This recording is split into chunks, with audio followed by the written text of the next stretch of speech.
Imana Ishimwe. Dieu soit loué. Dieu soit loué. Alléluia. Alléluia. Il est vivant.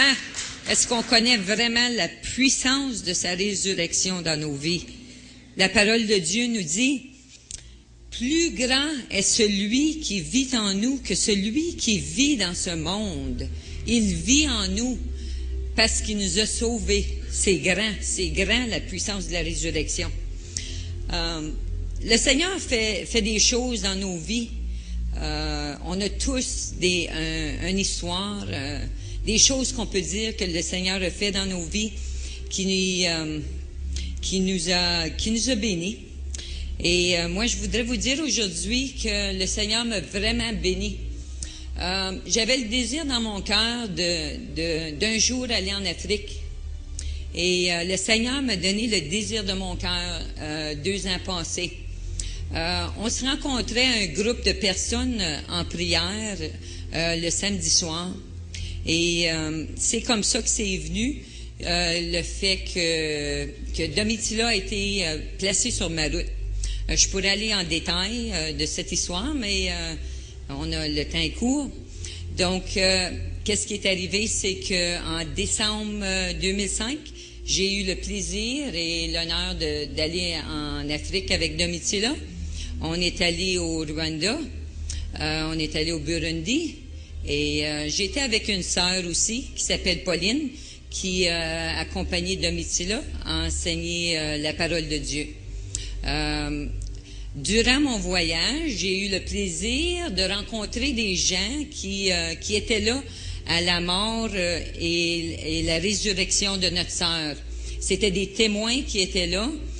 C'était un groupe de prière. Ils étaient en prière et c'est à cette occasion que Domitila est décédée. Et Dieu avait parlé au groupe et il lui avait dit de ne pas enterrer le corps, qu'il allait ressusciter le corps des morts. Donc, c'est la puissance que le Seigneur a. 4 jours plus tard, il a ressuscité Domitila des morts. Alléluia. Alléluia. Donc,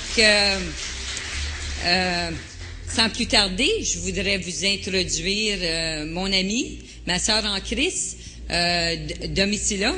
Et j'ai le plaisir de vous annoncer aussi que Frédéric est descendu de Montréal pour faire la traduction de ce message ce matin. Donc, sans plus tarder, Domitila.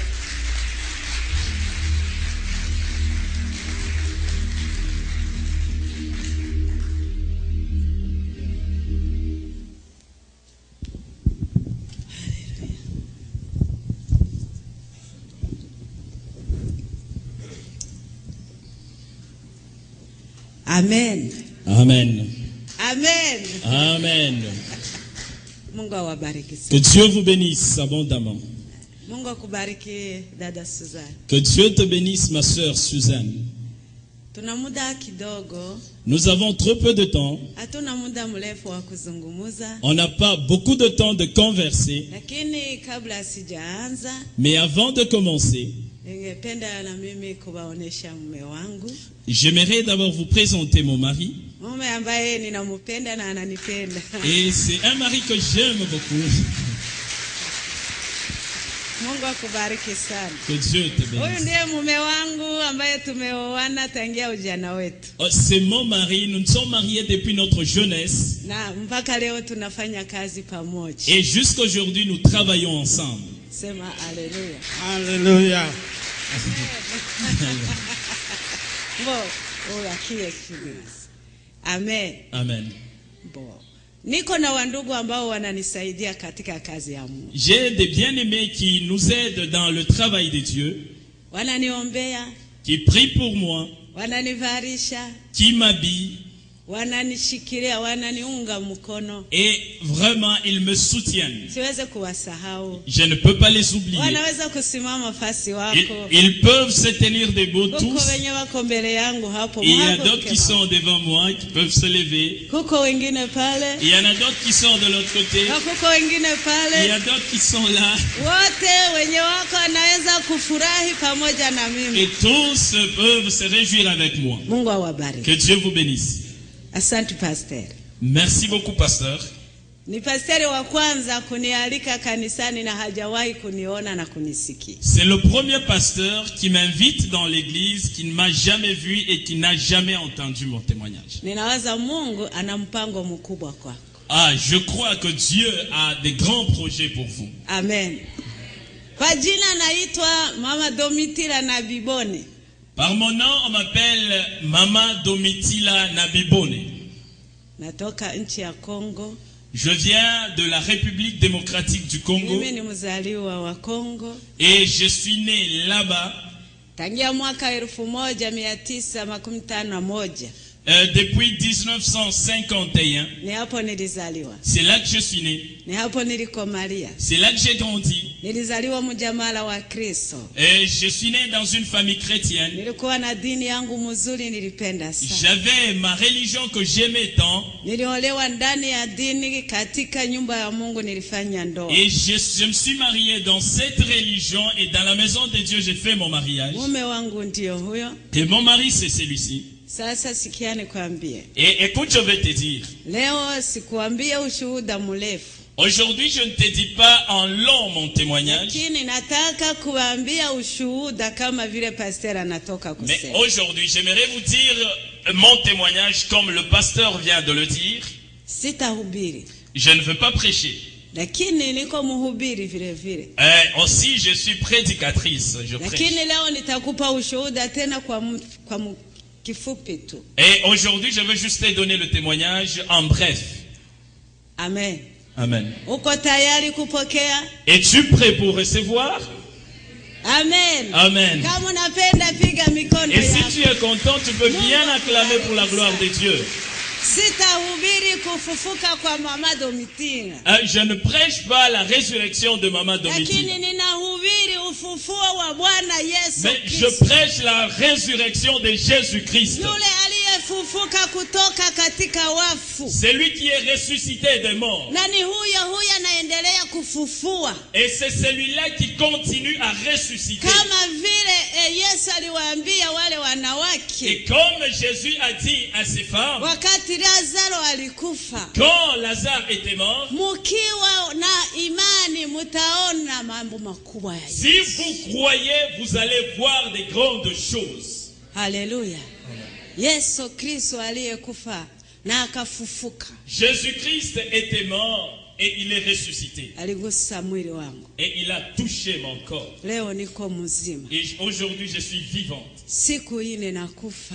4 jours, j'étais morte. Mwili wangu naoza. Mon corps pourrissait. Vidudu wananitoka. Il y avait des insectes qui sortaient de mon corps. Watu wananikimbia. Les gens m'ont quitté. Lakini Yesu Kristo, mais Jésus-Christ, akarudisha uhai wangu katika il mwili a wangu. retourné la vie dans mon corps. Na leo ninaishi. Et même aujourd'hui, je vis. Na ni huyo ninataka kubaambia. Et c'est celui-là que je veux vous dire. Yesu habadiliki. Jésus-Christ ne change Ni pas. yule jana leo na hata milele. Il est le même hier, aujourd'hui et Kama éternellement. alifufua Lazaro na leo anaendelea kufufua. Comme il avait ressuscité Lazare et aujourd'hui Kama encore il continue anaponya à wagonjwa ressusciter. na leo wagonjwa wanaponywa.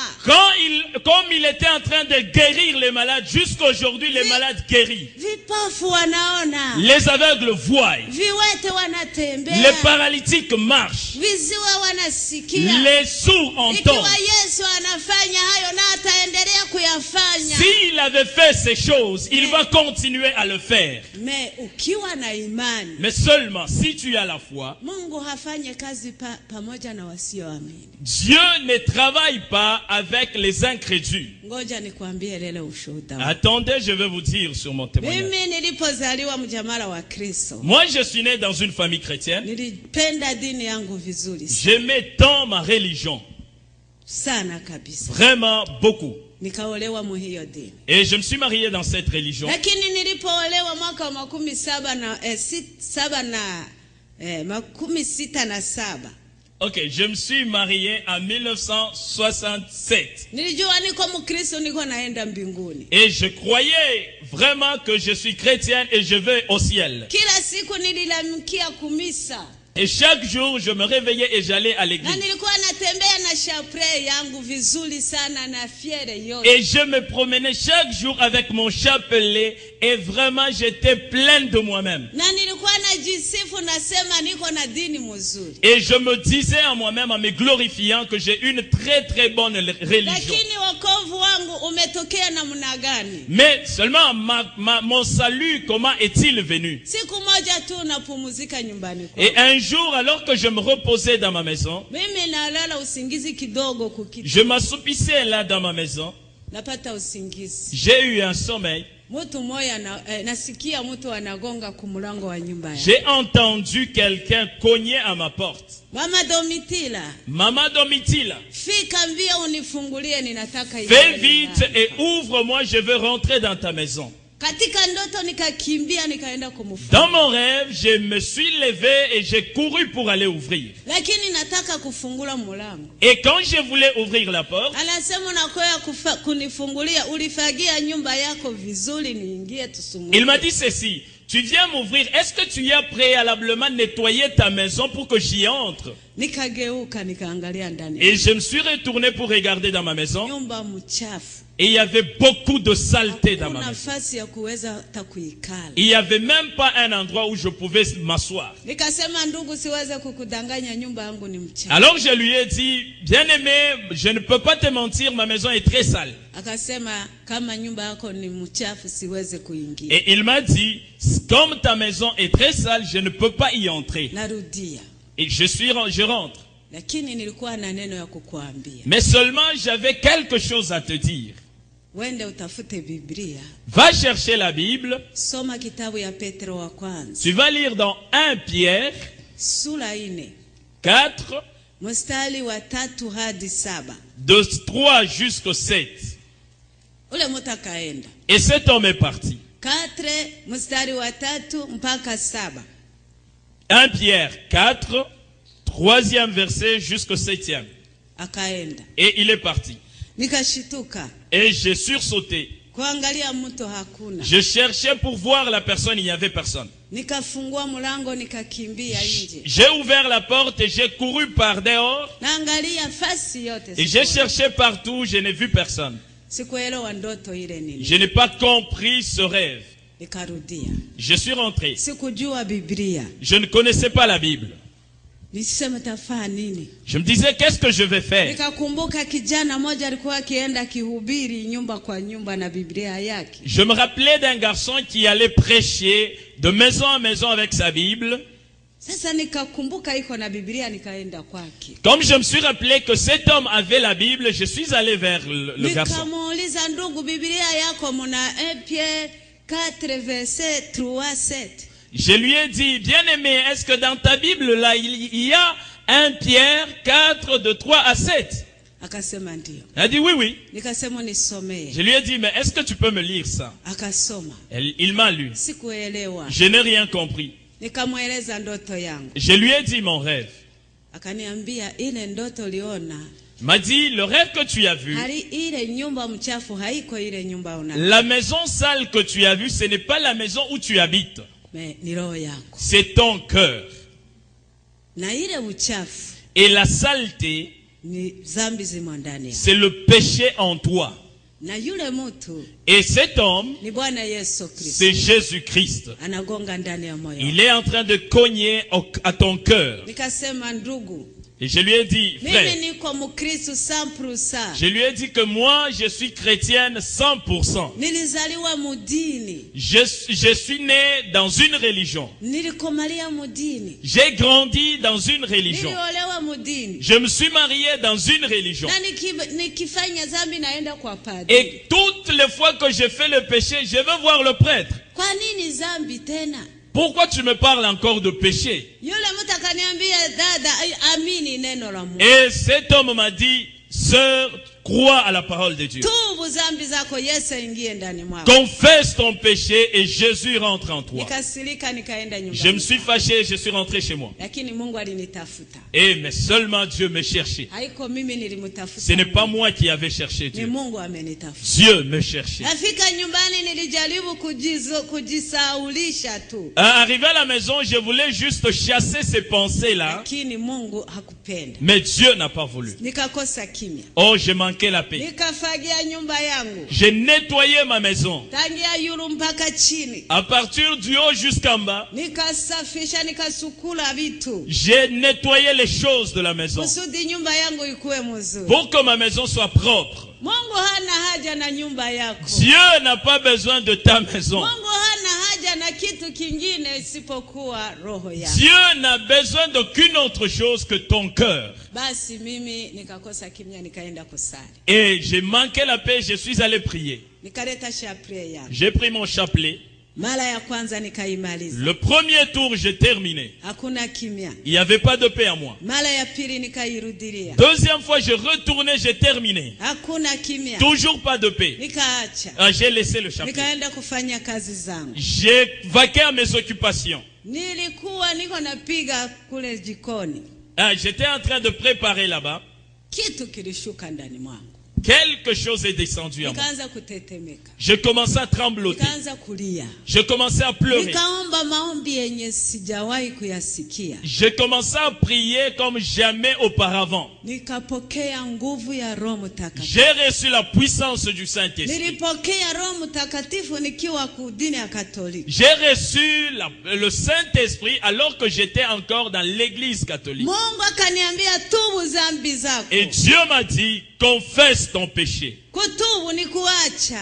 Et confesser, c'est laisser aussi. Kutubu si kuimba mbele ya padiri. Ok, confesser, ce n'est pas aller chanter devant le prêtre ce péché. Kutubu ni kutubu na kuacha. C'est confesser et abandonner. Unajiita mtu wa Mungu. Tu t'appelles créature de Dieu. Kweli uko mtu wa Mungu. Certes, tu es créature de Dieu. Hauko mtoto wa Mais Mungu. seulement tu n'es pas enfant de Dieu. Maana mtoto wa Mungu anafanya mapenzi ya baba yake. Parce que l'enfant de Dieu fait la volonté de son père. Lakini wewe mambo unatenda sio mtoto wa Mungu. Mais seulement toi, ce que tu fais, ce n'est pas un enfant de Dieu. Nikaenda niko nalia, nikaenda kutafuta pasteur. Je suis sorti et je courais en pleurant pour chercher un pasteur. Maana padiri hakukuwa pale. Parce que le prêtre n'était pas là. Yule pasteur nilikuwa nazalau na cheka ni protesta simupende na ndio niliendea. Et alors je suis allé voir un pasteur, c'est lui que j'ai critiqué. Je disais que c'est un protestant, celui-là, je le méprisais. Mais ni yeye niliendea. Et c'est vers lui que je suis allé. Nikamwambia ndoto yangu. Je lui ai dit mon rêve. Nikatubu zambi zangu. J'ai confessé mon péché. Kisha kaniombea. Et après, il a prié pour moi. Kisha nikarudi na furaha ndani mwangu. Et je suis rentré avec joie dans mon cœur. Kabaki ndani ya Roho Mtakatifu nguvu sana. Je suis resté dans la mouvance du Saint-Esprit. Mume wangu bado Katoliki. Et mon mari est toujours catholique à l'église catholique. Kaenea kama Katoliki alipokea Roho Mtakatifu. Et la nouvelle est arrivée juste à l'église catholique, comme quoi elle a reçu le Saint-Esprit. Hasali tena Marie. Et elle ne prie plus Marie. Alisha tupa chapelet. Elle a jeté son chapelet. Non, haiko tena munjia. Et elle n'est plus dans la bonne voie. Wakaniitisha. On m'a appelé. Tukaenda na mume wangu. On est parti avec mon mari. Kufika kule wakaniuliza nini nimekupata. On m'a demandé qu'est-ce qui t'est arrivé. Nikasema nimepokea Roho Mtakatifu. Je leur ai dit j'ai reçu le Saint-Esprit. Na Bwana ananiongoza katika kusali. Et Dieu me conduit dans la prière. Wakaniuliza kwa nini unaacha priere ya Marie chapelet na vitu vyote. On m'a dit mais pourquoi tu as abandonné la prière de Marie et le chapelet? Nikasema ninasali jinsi Roho Mtakatifu ananiongoza. Je leur ai dit maintenant j'ai pris selon que le Saint-Esprit me conduit. Wakasema ile haiko Roho Mtakatifu. Et on m'a dit là ce n'est pas le Saint-Esprit. Ile ni pepo umepata. Là c'est un mauvais esprit que tu as accueilli. piga magoti tukuombee. À genoux, on va prier pour toi. Tena tutakupa maji ya baraka. Et puis on va te donner de l'eau bénite. Na ile pepo watatoka. Et cet esprit-là va sortir. Yo, nikasema mimi sina pepo. Je leur ai dit, moi je ne suis pas possédé. Tena sina haja ya ile maji ya baraka. Je n'ai même pas besoin de cette eau bénite. Maana yule aliye ndani yangu. Parce que celui qui est en moi, Ni mkubwa wa hiyo maji. il est plus grand que cette eau. Haleluya. Amen. Wakasema ondoka. On m'a dit, on m'a chassé. Wende. Sors. Wakamwambia mume wangu, On a dit à mon mari, rudia na mgonjwa wako amekuwa kichaa. rentre avec ta folle, elle est devenue folle. Nikasema Mungu awabariki. Je leur ai dit que Dieu vous bénisse. Wakati nilikuwa pamoja na ninyi na dhambi zangu mliniona mtu mzima. Ah, quand j'étais au milieu de vous avec mon péché, vous m'avez trouvé comme vivant. Lakini kwa sababu kuna kitu kinashanje ndani yangu mnaona nabadilika. Mungu awabariki. Voilà qu'il y a quelque chose qui a changé en moi. Vous avez trouvé que je suis folle. Que Dieu vous bénisse. Nikaenda kwa kanisa wa Pentecote. Je suis allé dans une église pentecôtiste. Wakanipokea vizuri On m'a sana. vraiment accueilli. Pastor akaniombea, Le pasteur a prié pour moi. akaniongoza ndani ya Roho Mtakatifu. Il m'a conduit comment marcher dans le Saint-Esprit. Après 3 mois, 3 mois après, akaniambia kubatizwa ndani ya maji mengi. et il m'a parlé du baptême dans l'eau par immersion. Nikasema hapana. Je lui ai dit non, non. Nilishabatizwa Non, moi, on m'a déjà baptisé. ndani ya maji, Dans l'eau, ndani ya roho, en esprit. siweze kubatizwa mara mbili. On ne peut plus me baptiser une seconde. Na kukanisa yetu walituhubiri, Et dans mon église, on nous prêchait. kama unabatizwa mara mbili, Si tu te fais baptiser une seconde fois, unachukua misalaba mbili. tu prends 2 croix. Hiyo misalaba nitaibeba wapi? J'ai dit, mais ces 2 croix-là, comment je vais les porter? Nikakatala. Et j'ai refusé. Wakanifukuza. On m'a chassé. Nikarudia nyumbani kwangu. Je suis rentré dans ma maison. Probleme inaingia. Un problème est rentré. Pale mume wangu angali Katolike. Là, mon mari était catholique. Ushuhuda wangu ni kidogo, ningeendelea kusema. Ah, mon témoignage est trop grand, je sais. Lakini nataka kuwaambia namna Mais nilikufa. seulement je vais vous dire comment j'étais morte. Baada ya hapo mume wangu naye akaokoka. Et après quelque temps, mon mari aussi est sauvé. Kanisa ya Katolike nguvu ya Mungu ikaingia. À l'église catholique, il y a eu beaucoup de gens qui ont reçu la puissance du Saint-Esprit. Wakawafukuza. On les a aussi chassés. Tukaanza kusali pamoja. Alors, on a commencé à prier ensemble avec toutes ces personnes qui Hatuko étaient chassées. Katoliki, Nous n'étions pas de l'église catholique. hatuko Protestant. Nous ne sommes pas des protestants. Lakini tulikuwa naabudu Mungu katika roho na Mais seulement nous étions en train d'adorer Dieu en esprit. tukapata matatizo kwa makanisa.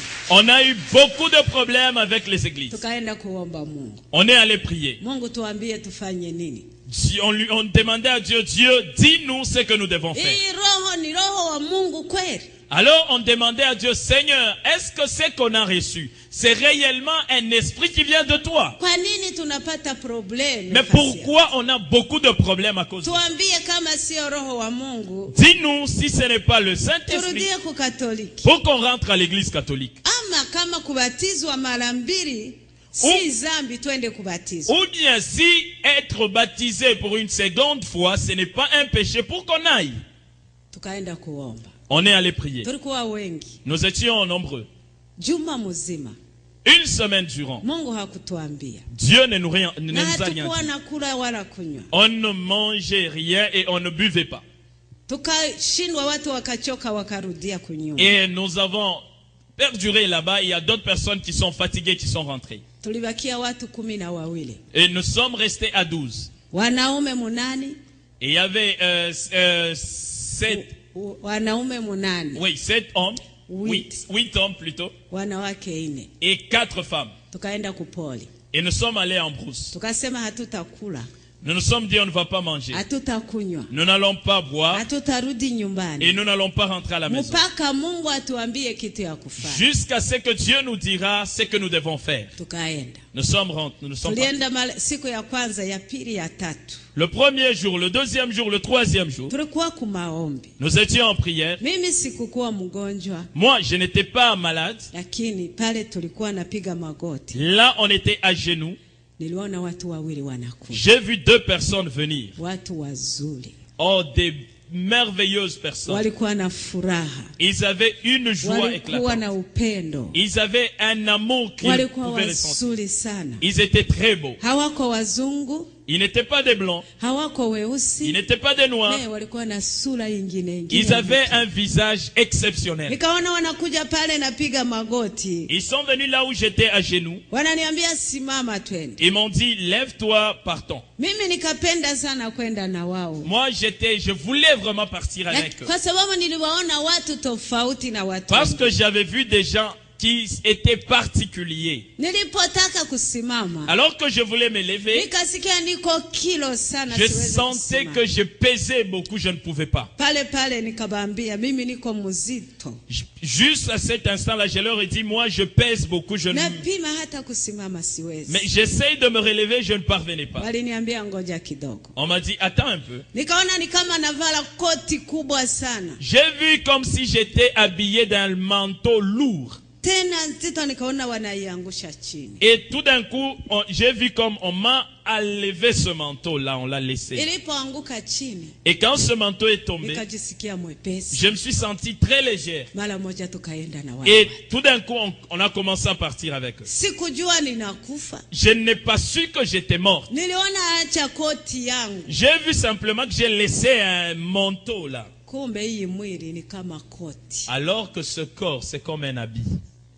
Ilipoanguka chini tukaenda. Et quand il est tombé par terre, nous sommes partis. Wenzangu waliona ninaanguka chini na ninakufa. Mes amis ont vu que j'étais tombé et je suis morte. Mie niliona naacha kitu kama koti Mais tunaenda. moi, j'ai vu comme j'ai enlevé comme un habit, j'ai laissé, je partais avec ces gens. Nilipofika njiani, Et alors qu'on était en chemin, nilipojiangalia, je me regardais, nikaona mwili wangu mzuri mzuri j'ai mzuri. regardé, j'avais un très très beau corps Nafanana na wale watu qui tunaenda. ressemblait vraiment au corps des gens qui m'escortaient. Nikauliza ndugu, kumbe kuna ingine mili mzuri kufanana hivi? Alors je leur ai dit, mais bien aimé, donc il y a d'autres corps si merveilleux que ça. Yo, nikafurahi. Oh, j'étais toute contente. Wale watu wakaniuliza, Et ces gens m'ont dit, mbona unashangaa na ile mwili yako? mais comment tu es étonné de ton corps? Hausomake Biblia? Tu ne lis jamais la Bible.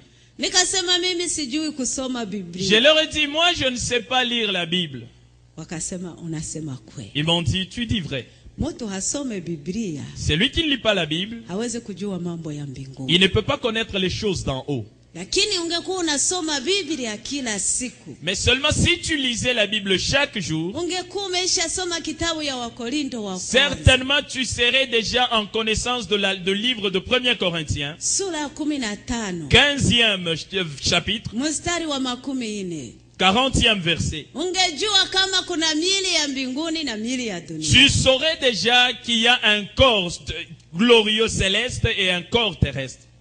Tapenda usome Biblia yako, sina muda wa kukusoma. J'aimerais que tu lises toi-même ta Bible parce qu'on n'a pas assez de temps. Elewana tunaenda. Et j'ai vu qu'on est parti. Kitu ya kwanza ilinifurahisha La première chose qui m'avait émerveillé, ni kuona mwili wangu jinsi uligeuka. c'était mon corps, comment il était transformé. Neno la pili, La deuxième chose, sikujiona mfu.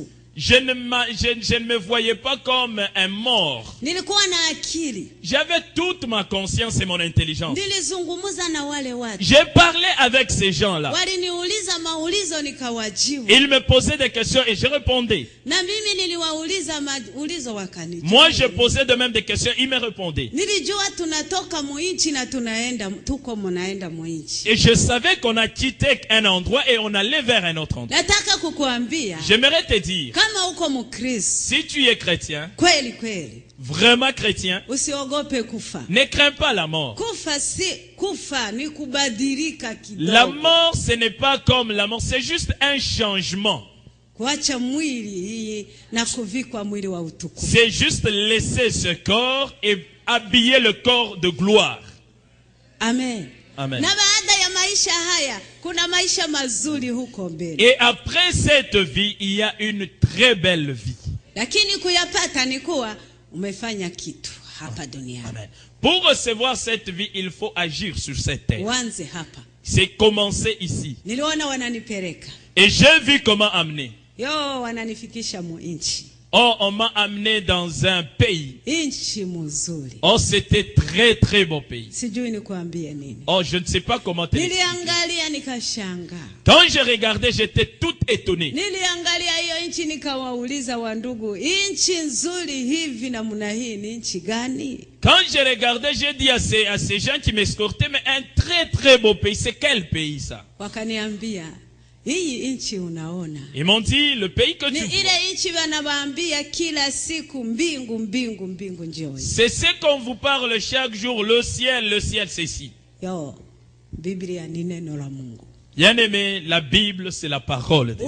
Uitike usiitike. Que tu crois ou non, Biblia ni neno la Mungu. la Bible c'est la parole de Dieu. Mbingu iko. Et le ciel existe. Ufalme wa mbinguni upo. Le royaume de Dieu Na existe. siku moja tutaenda Et mbinguni. un jour nous irons là-bas. Tumupigie Bwana Nous mikono. pouvons acclamer pour la Mungu gloire. awabariki. Niliona mambo ya ajabu sana. Oh, j'ai vu des choses merveilleuses. Naangalia na shanga. Et quand j'ai regardé, j'étais étonné. Bana, ninaona muji usio na mwisho. J'ai regardé ce pays-là, ça n'avait pas de fin. Naangalia manyumba inajengwa sijui mfano wake. Je regardais les maisons construites, je ne pouvais pas comprendre comment. Nauliza huku nako kuna manyumba kama kwetu. Je leur ai dit, ici aussi il y a des maisons comme chez nous. Waliniambia hii ni paradiso ya watakatifu. Ils m'ont dit, ça c'est le paradis de saints. Kama mtu anakufa kule kwenu, Quand quelqu'un meurt là-bas, anakuya kupumzishwa ndani ya ule mji. il vient se reposer ici dans ce pays. Mule hamuingii mupagani, Ici n'entre pas un païen. humu hamuingii mwenye zambi. Ici n'entre pas un Ni pécheur. mpaka wa Kristo watakatifu waliotakaswa katika damu ya Yesu Kristo. C'est seulement des chrétiens qui sont lavés dans le sang de Jésus-Christ. Ni wale wanakuya kupumzishwa ndani Et ya c'est mji. ceux-là qui viennent se reposer dans ce pays. Tulikuwa tukizungumza na wale watu. Et on était en train de parler avec ces gens. Mimi naona huku tunatoka kunakuja kitu mfano wa gari. Ah, j'ai regardé par là où on venait, il y avait comme une espèce de voiture qui venait. Ninauliza, hii nayo ni motogari huku nako kuna kuwaka magari. J'ai regardé, j'ai posé la question, j'ai dit, ah mon Dieu, ici aussi il y a une voiture. Wakasema hapana, ile haiko voiture. On m'a dit, non, ça ce n'est pas une voiture. Lakini ile ni char. Ça c'est le char. Hiyo ndiyo ilichukua Eli, ndiyo ilichukua Enoch. C'est le char qui avait pris Élie, qui avait pris Enoch. Na ni hiyo inachukua watu wa Mungu wanapokufa kule C'est kwenu. ce char qui va prendre les gens de Dieu, les hommes de Dieu qui meurent là sur la terre.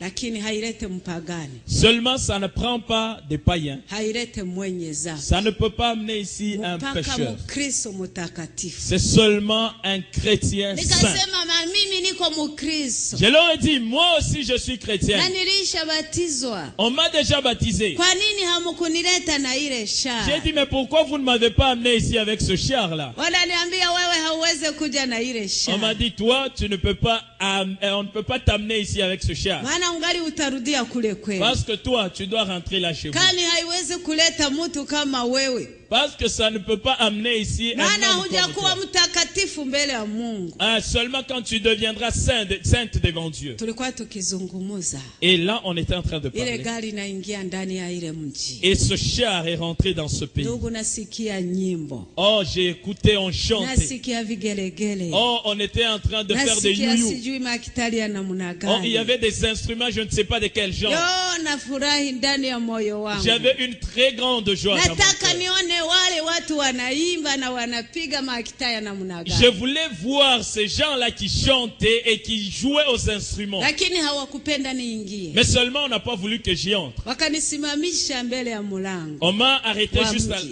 à l'entrée. Naona kunatokea mtu. Et j'ai vu que de là venait un homme, Munene, un grand, un murefu, géant. mwenye kungaa. Et il était vraiment brillant. Nilipopima kumwangalia, Alors j'essayais de le regarder. sikuweza kumuona ndani ya sura yake. Je ne pouvais pas voir son visage. Sababu alikuwa anang'aa sana. Parce que ça brillait fortement. Akafika mbele yangu. Et il est venu devant moi. Akasema, muliomba vizuri. Il m'a dit, vous avez vraiment bien prié. kwa nini mnajua kuomba mzuri na mna hii? Il m'a dit, mais comment vous savez très bien prier comme ceci? Lakini hamupende kufanya hivyo kila siku. Mais seulement vous ne voulez pas le faire ainsi chaque jour. Nikasema sasa tulipoomba mlitusikia, akasema kwa nini tusibasikie? Et alors j'ai dit, donc quand on priait là, vous nous écoutez? Il dit, mais pourquoi pas? Nikasema nawaza Mungu iko mbali sana. Et j'ai dit, mais moi je crois que Dieu est très loin. Akasema Mungu haiko mbali na Il watu. m'a dit, non, Dieu n'est pas loin de ses Mungu enfants. ni pamoja na watu wake. Dieu est au milieu de ses Na enfants. mnapoomba Mungu anawasikia Et sana. quand vous priez, Dieu vous écoute. Nikasema kwa nini hamukutujibu maombi Et yetu? je lui ai dit, mais pourquoi vous n'avez pas répondu à nos prières? Akaniuliza kwa nini mlikatala kubatizwa? Et lui aussi m'a posé la question, mais pourquoi vous avez refusé de vous faire baptiser? Nikasema tulishabatizwa, hatuweze kubatizwa mara mbili. Je lui ai dit, mais écoute, on nous a déjà baptisés, on ne peut pas se faire baptiser une seconde fois. Akaniuliza ubatizo gani mulipata? Et il m'a posé la question, c'est quel genre de baptême vous avez Nikasema reçu? ni maji juu ya kichwa. J'ai dit, on nous a versé juste de l'eau sur la tête. Me mujina ya Baba na Mwana na Roho. Mais c'était seulement au nom du Père, du Fils et du Saint-Esprit. Akaniuliza sasa muko bakristo? Nikasema ndio. Et il m'a posé la question, est-ce que vous êtes vraiment des chrétiens? J'ai dit oui. Nikasema, akaniuliza Yesu alibatizwa ubatizo gani? Il m'a dit, Jésus était baptisé de quel genre de baptême? Nikasema sijui ubatizo wa Yesu. J'ai dit, en tout cas ça, je ne connais pas le baptême de Jésus. Aliniambia Yesu alibatizwa katika mto wa Jordan, Il m'a dit, Jésus était baptisé dans le Jourdain, ndani ya maji mengi. dans l'eau qui coule. Kama unamfuata Yesu Kristo, Quand tu suis Jésus-Christ, nenda fanya vile vile Yesu alifanya. vas-y faire comme Jésus a fait. Alibatizwa ndani ya maji mengi. Il a été baptisé par immersion. Nenda ubatizwe ndani ya maji mengi. Vous aussi, allez-y qu'on vous fait baptiser ainsi. Mimi na ndio ubatizo ya kweli. Et c'est là le vrai baptême. Na ndio ilikuwepo tangia zamani. Et c'est ce qui existait depuis longtemps. Lakini sababu ya kubadilisha ya watu, Seulement parce que les gens sont en train de changer des choses. ndio maana maubatizo inakuwa mingi. C'est pourquoi il y a plusieurs façons d'être Lakini baptisé. ubatizo ni mmoja. Mais seulement le vrai baptême, il y en a Ndani un ya seul. maji mengi. C'est seulement par immersion. Mfano wa kufa na Yesu Kristo na kulamuka na Yesu. L'image de mourir et de ressusciter avec Jésus-Christ. Sikuwa na neno ya kujibu tena. Je n'avais plus quoi dire. Ananiingiza ndani ya ule mji. Il m'a introduit dans ce pays. Yo, ndugu, Bien-aimé, nilishanga. oh j'étais étonné. Mungu ni Mungu. Oh, Dieu reste Dieu. Ufalme wa mbinguni upo. Et le royaume de Dieu existe. Siku moja tutaenda mbinguni. Et un jour, nous irons aussi. Niliona mji hauna mwanzo wala mwisho. Je voyais un pays qui était à perte de vue. Nilikuta watu wanajana kujana. Je voyais, il y avait beaucoup de gens dedans. Watu walikuwa wazuri. Des gens qui étaient beaux. Watu walikuwa na furaha. Ils avaient une joie Walikuwa débordante. wakimuimbia Mungu. Ils étaient en train de chanter pour Walikuwa Dieu. wakipiga vitu mimi sikuweza kuvielewa. Et ils utilisaient des instruments que je ne comprenais pas. Ndugu waimbaji, endelea kuimbia Mungu. Bien-aimés chantres, continuez à chanter pour Ndugu Dieu. mnajua kupiga magita, zidi kufanya hivyo. Toi qui sais bien jouer aux instruments, fais-le Kwa encore. sababu hata mbinguni wanaimba. Parce que même là-bas, on chante. Na Biblia inasema mambo yote itaisha. Et la Bible dit, toute chose va s'arrêter. Lakini mbinguni itabaki kumusifu na Mais kumtukuza seulement au Mungu ciel, là, on milele. restera en train de le louer. de Kama uko chanter. mwimbaji imba. Et si tu es chantre, Kama chante unajua encore. kupiga piga, ni mzuri, ni kumwabudu. Si tu Mungu. sais jouer aux instruments, fais-le, c'est bien, c'est louer Dieu. Ananiambia angalia watakatifu. Il m'a dit, regarde les saints. Watu walikufa kule kwenu. Les gens qui étaient morts chez vous. Munalia munasema wamekufa. Et vous pleurez là-bas, vous disiez qu'ils sont morts. Angalia fasi wanapumuzishwa. Regarde là où ils sont en Angalia repos. furaha wako nayo. Regarde la joie qu'ils ont. Angalia namna wanangaa. Regarde comment ils sont, ils brillent. Na bado hawajangaa. Et il m'a dit, d'ailleurs, jusque-là, ils n'ont pas encore connu le grand éclat. Hawajafurahi. Ils n'ont pas encore connu la grande joie. Maana nao bado hawajamuona Yesu Kristo. Parce qu'ils n'ont pas encore vu le Seigneur. Na Jésus. siku watamuona. Et le jour qu'ils le verront, Watakuwa wazuri tena kupita. ils seront hivi. encore plus beaux que maintenant. Oh, nilifurahi Oh, sana. j'étais toute contente. Ndugu we, Bien-aimés, mbingu iko. oh, le ciel existe. Twende mbinguni. Allons-y au ciel. Amen, amen. Amen. Yo. Bien-aimé. Aliniambia angalia fasi Il m'a wanapumzishwa. dit, regarde là où ils sont en repos. Na siku moja tena watatoka hapa. Et un jour, ils quitteront cet endroit. Wataenda ku Jerusalem. Ils iront maintenant dans la nouvelle Na Jérusalem. hapo ndipo watakuwa wazuri tena kupita Et vile. là, unaona. ils seront encore plus éclatants qu'ici. Niliona wananitoa pale. Et j'ai vu, on m'a enlevé Asema de là. njoo uone Jerusalem. Mais viens, on va te montrer la nouvelle Jérusalem. Ndugu, nilishanga. Bien-aimé, j'étais tout étonné. Niliangalia mji. J'ai regardé le pays. Ilikuwa kama vilahuri vinangaa kumacho yangu. C'était comme des vitres qui brillaient à mes yeux. Nilipima kuangalia, sikuweza kuelewa kitu hata kimoja. Et je voulais regarder, mais je ne pouvais rien comprendre. Ndani ya ule mji mlikuwa mtoni. Et dans ce pays, il y avait une rivière. Ilikuwa inatembea mapinda ndani ya ule C'est mji. une rivière qui arpentait le... Na ilikuwa maji meupe sana. Et l'eau était toute éclatante. Sikuvuka ile mtoni. Je n'ai pas traversé cette Niliona rivière. niko ndani ya ule mji. J'ai vu simplement que je suis rentré dans ce pays. Niliangalia. Je regardais. Niliona ni kama fasi walitandika horo yenye kusafisha. J'ai vu, c'est comme quelque part où on a étalé de l'or pur. Fasi yote ilikuwa horo. Et partout, il y avait de l'or. Fasi yote ilikuwa horo. Partout, il y avait de l'or. Nikasema ngoja nitembee. J'ai dit, bon, je vais essayer quand même de marcher là-bas. Nisema nisikie kama ndatembea kama vile tunatembeaka huko. J'ai dit, bon, j'essaie de marcher pour voir si je vais marcher comme on marche sur la terre. Lakini sikuweza. Mais seulement je n'ai pas pu. Miguu yangu ilikuwa inafanya. C'était en train de vaciller.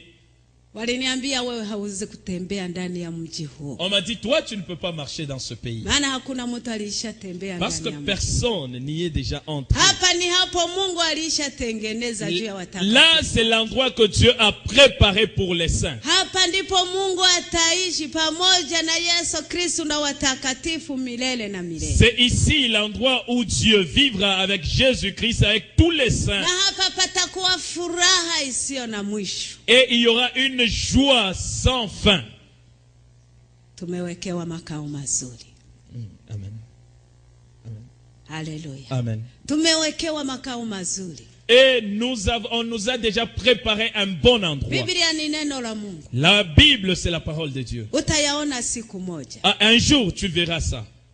Wananiambia hapa ndipo watakatifu wataishi pamoja na Mungu milele na milele. On m'a dit, c'est ici que les saints vivront avec Dieu éternellement. Twende tukuoneshe wale wenye dhambi wanaokufa kule Ils kweli. m'ont dit, viens, on va te montrer où sont les pécheurs qui meurent là sur la terre. Niliona fasi ilikuwa kama ziwa kubwa sana. J'ai vu un endroit, il y avait comme un grand trou. Ile ziwa ilifanana damu. Et ce grand trou, il y avait comme Watu du sang. walikuwa ndani walikuwa na uchungu wa ajabu. Et les gens qui étaient dedans, ils exprimaient une grande douleur. Walikuwa wanalumwa na vitu wako wanajiparura Et parura. ils étaient en train de se gratter comme s'il y avait des insectes qui les piquaient. Wananiambia sikiliza kilio ya wenye dhambi. Et on m'a dit, tu vas écouter les pleurs des pécheurs. Walikuwa wakilia na kusema oh Mungu wa mbinguni. Et ils étaient en train de pleurer en disant, oh le Seigneur Dieu. Ingekuwa vizuri ututowe hapa wende ututupe ndani ya ule moto tulungule tumalizie. Il est bon que tu nous prennes de cet endroit et que tu nous jettes dans le feu et qu'on se consume, qu'on se termine. Lakini waliniambia ile ni uongo. Ils m'ont dit que ça c'est un mensonge. Moto hautazimika. Le feu ne s'éteindra jamais. Na miili ya wenye dhambi haitamalizika. Et le corps des pécheurs ne se consumera jamais. Watalungula milele na milele memia. Ils seront en train d'être brûlés pour l'éternité. Na hapa ndipo wenye dhambi wote wanaokufa wanapumzika. Et ils m'ont dit, maintenant, c'est ici que tous les pécheurs, quand ils meurent sur la terre, ils viennent attendre. Wanangoja moto wa Jehanamu. Et ils attendent ici le feu de la graine. Kama vile Wakristo wanangoja kuparadiso. Et comme les chrétiens attendent au paradis, Na wale wanangoja hapo. et eux attendent ici. Mpaka moto utakapofunguliwa. Et jusqu'à ce qu'on va ouvrir le feu. Na itafunguliwa ni siku moja, ni siku ya mwisho. Et ce feu-là sera ouvert uniquement le dernier jour. Ndugu, nililia machozi. Bien aimé, j'ai pleuré. Walienda kunionyesha ule moto wa Jehenamu. Et on est allé maintenant me montrer le feu dans la guerre. Niliona vitu mfano wa ngungulu. J'ai vu des choses comme des fûts. Niangalie niona ngungulu 7. J'ai vu 7 fûts. Wananiambia zile ngungulu naona ndizo zinachunga moto wa Jehenamu. On m'a dit ces 7 fûts, ça conserve le feu de la guerre. Moto ungali unachungwa mule. Et le feu est gardé là-bas. Itafunguliwa siku moja tu. Ça sera ouvert un seul jour. Yani siku ya mwisho wa dunia. Et ça sera la fin du monde. Wakaniambia huweze kuona ngungulu tu. On m'a dit, tu ne vas pas simplement voir ces fûts. Angalia visikiliza vitu vinachungwa ndani. Et maintenant, tu vas écouter ce qui est gardé dedans. Niliona wanatupa kitu ndani. J'ai vu, ils ont pris quelque chose qu'ils ont jeté Ule moto dedans. ulilipuka. Et il y a eu comme un grand bruit. Ce feu-là s'est déchaîné. Ililia kupita vile radi. Ah, ça produit un grand bruit, plus que le bruit de tonnerre. Nikakimbia. Et j'ai fui. Nakimbilia wale watu Et wananikimbia. je courais vers ces gens qui m'escortaient et eux fuyaient aussi. Nikimbilie watu wananikimbia. Et je fuyais vers eux, ils m'évitaient. Nilikimbia haraka nikaenda kuanguka Et chini. j'ai couru, je suis allé tomber quelque part. Na pale nilianguka niliwaza nilisha kulungula na Et kumaliza. quand je suis tombé là moi-même dans mes pensées, je croyais que j'étais déjà dans le feu là. Lakini walikuja wakaniramusha pale. Et ils sont venus, ils m'ont relevé. Unakimbia moto ina ngoromo tu. Ils m'ont dit, tu as fui le bruit du feu seulement. Siku itafunguliwa na kutupwa nje. Et le jour où on va ouvrir ce feu et Wenye le zambi lâcher. mutakimbilia wapi? Et les pécheurs, où est-ce que vous allez fuir? Munahubiriwa kila siku. On vous prêche chaque jour. Hamupende kusikia. Vous ne voulez pas écouter. Mabiblia yameandikwa. La Bible est écrite. Hamupende kusoma. Vous ne voulez pas la lire. Munaenda kanisani. Vous allez à l'église. Lakini hamubadiliki. Mais vous ne changez pas. Sasa munataka Mungu afanye nini? Mais qu'est-ce que vous voulez que Dieu fasse? Mungu alishatia moto wa Jehenamu. Dieu a déjà préparé le feu Tangia kuumbwa kwa ulimwengu. depuis la création du Na monde. ni juu ya wenye zambi na wasioamini. Et c'est seulement pour les pécheurs et les non-croyants. Wananiambia njoo uone mahali ambapo matendo yenu yanawangoja. On m'a dit, viens voir là où vos œuvres vous attendent. Napenda unisikilize kidogo. J'aimerais que tu m'écoutes bien ici. Niende kuangalia niliona kitu mfano wa kabati. Et j'ai regardé, j'ai vu quelque chose qui ressemblait à une armoire. Niliona wanafine kama wanafine buto. J'ai vu, on a appuyé comme on appuie un bouton. Niliona ile kabati yote Et inafunguliwa. cette armoire s'est ouverte. Niende kuangalia kulikuwa makaratasi mingi. J'ai vu qu'il y a beaucoup de dossiers, beaucoup de papiers dedans. Wananiambia unaona ile makaratasi. On m'a dit, tu vois ces papiers. Pale ndipo pana dossier ya kila mtu. C'est là qu'il y a le dossier de chacun. Manake mtu yeyote mwenye kuishi duniani. Toute personne qui vit ou qui a vécu sur la terre, Dossier yake iko hapa. son dossier est là. Uwe mkristo, Que tu sois chrétien, uwe que mpagani, tu sois païen, uwe mkubwa, que tu sois grand, uwe mdogo, que tu sois jeune, dossier yako iko hapa. ton dossier est là-bas. Na hapa ndipo pana njia mbili. Et là, il y a juste 2 chemins. Njia ya kuingia mbinguni, Le premier, c'est pour entrer au ciel. njia ya kwenda Jehenamu. Et le deuxième, c'est pour aller en Na enfer. kama mtu anakufa ni lazima apite hapa. Et chaque personne qui meurt doit passer par là. Akifika hapa anapewa dossier yake. Quand il arrive par là, il prend son dossier. Na ile dossier ukiisha kusoma, Et quand tu termines de lire ton dossier, matendo yako ndio yatakuonesha njia utakayoipa. tes œuvres vont te montrer la voie que tu dois prendre. Kama uko mtakatifu, njia yako iko pale. Si tu es saint, ta voie est là. Matendo yako ndio yatakuonesha. Et tes œuvres vont te montrer. Kama uko mpagani, Et si tu es païen, matendo yako yatakuonesha. tes œuvres aussi te montreront ta voie. Ava Mungu akuhukumu, Avant que Dieu ne te juge, utahukumiwa na matendo yako. tu seras jugé par tes œuvres. Kama hauyui kusoma, Si tu ne sais pas lire, ni hapo tu utasoma. c'est là que tu apprendras à Kama lire. ulizaliwa kipofu, Si tu étais aveugle, né ni aveugle, pale utaanza c'est kusoma. là que tu vas voir et tu vas lire. Sio Mungu atasoma dossier Ce n'est yako. pas Dieu qui va lire ton Ni dossier. wewe mwenyewe. Toi-même, tu vas le lire. Neno la pili, Deuxième chose, hapata kuwa mzazi na mtoto, il n'y aura pas un parent avec son enfant. hapata kuwa pastere na Mkristo. Il n'y aura pas un pasteur avec son fidèle. Kutakuwa wewe na Mungu na matendo yako. Il y aura seulement toi, Dieu et tes œuvres. Oh, uchungu sana. Oh, c'est très amer. Sikujua kusoma. Je ne savais pas lire. Tangia kuzaliwa kwangu. Depuis que j'étais né, Sikuingia shule. je n'ai pas été à l'école. Sikujua kuangalia mkitabu. Je ne savais même pas lire dans Mimi le livre. niliangalia nikaona dossier yangu pale. J'ai regardé, j'ai vu mon dossier Inafunguliwa. qui était ouvert.